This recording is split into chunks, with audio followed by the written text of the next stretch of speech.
Here we have a garden for a typical new build home.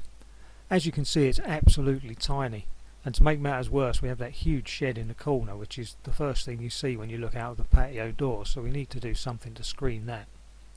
Also, it slopes very sharply down from the back of the house, and as you can see there, the paving left by the builders is really pretty ugly stuff, so we need a new design. This is my first attempt. It's divided into 3 distinct levels. The upper level is paved, much bigger than the existing, and then we go down onto an area of artificial turf, which is much easier to maintain in a small garden than real grass. The final level at the bottom is a sunken seating area with built-in benches and some white rendered panels on the wall to give it a modern look. We've also put some trellis around the shed area, which will grow some plants up, which will help to hide that. And as you can see, the view through the patio doors here, the shed's almost disappeared, and the seating area really does look quite attractive. Now, the good news here was that the clients loved the design. However, they didn't like the budget, so we had to go back and revisit it, and we swapped out the brickwork for the retaining walls for sleepers. Timber sleepers are a much cheaper way of doing this kind of thing. We also took out the built-in benches. We're going to leave it to the client to put their own rattan furniture in.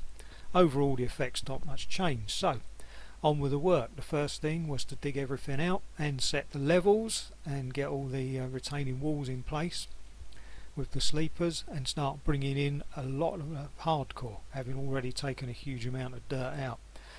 Next we moved on, we got down to the paving, the grass, got all the bits in, and as you can see here, the finished garden all planted up.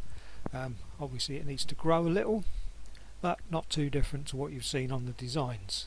So, having finished it, now I'm going to take you through and give you a little walkthrough. So here we are, starting at the back gate. Here we go, and there you can see the first set of steps which lead up from the back gate onto the patio at the back of the house. If we turn to the right, we can go down and across the garden, over the artificial lawn, down through the steps into what will be the lower seating area. You can see the white rendered panels on the walls, which just bring a little bit more light into that space.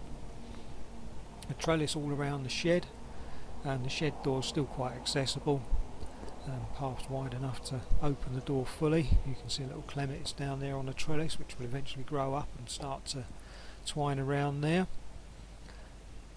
And we step back up again onto the artificial grass. No maintenance there to worry about. You can see we went for a lavender for the dividing planting along that low sort of hedge there in front of the step, and up to the patio doors, where we're going to turn round, and you can see how well that shed's hidden by that trellis, and imagine how much more so once the planting's established.